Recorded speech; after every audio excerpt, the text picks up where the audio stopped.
రాబోయే రోజుల్లో ఆరోగ్య రంగంలో ఏఐ వినియోగం ప్రాముఖ్యతను సంతరించుకోనుందని రాష్ట్ర వైద్యారోగ్య శాఖ కార్యదర్శి సౌరభ్ గౌర్ అభిప్రాయపడ్డారు.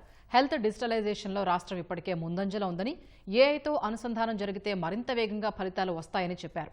ఆరోగ్య రంగంలో ఏఐ అనుసంధానంపై విజయవాడలో దక్షిణాది రాష్ట్రాల సదస్సు నిర్వహించారు. వైద్యారోగ్య శాఖ వద్ద ఉన్న హెల్త్ డేటా ఆధారంగా కృత్రిమ మేధను అనుసంధానం చేయబోతున్నట్లు సదస్సులో సౌరభ్ గౌర్ వెల్లడించారు. తద్వారా వ్యాధుల ముందస్తు నివారణ, రోగాల తీవ్రతను అంచనా వేయటం, వైద్య సేవలు మెరుగుపరచడం సులభమవుతుందని వివరించారు. ఏదైనా ఒక మనిషి గురించి health data first of all తన డేటా ఎట్లా అందుబాటులో పెట్టేటట్టుగా చేయాలా. ఒక హాస్పిటల్ నుంచి ఇంకొక ఆసుపత్రికి పోయేసరికి ఎలా అయితే టెస్టులు జరుగుతాయో, మెడికేషన్స్ ఇస్తారో, ప్రిస్క్రిప్షన్స్ ఇస్తారో, ఆ డేటా తిరిగి సిటిజన్కి ఎలా వాళ్ళు అందుబాటులో పెట్టుకోవాలని, పేషెంట్ హెల్త్ యాప్ ఎట్లా పెట్టుకోవాలని, అట్లానే దాని గురించి ప్రైవసీ గార్డ్ రైల్స్ ఏం పెట్టుకోవాలని, ఇవన్నీ విషయాల గురించి విస్తృతంగా చర్చించారు.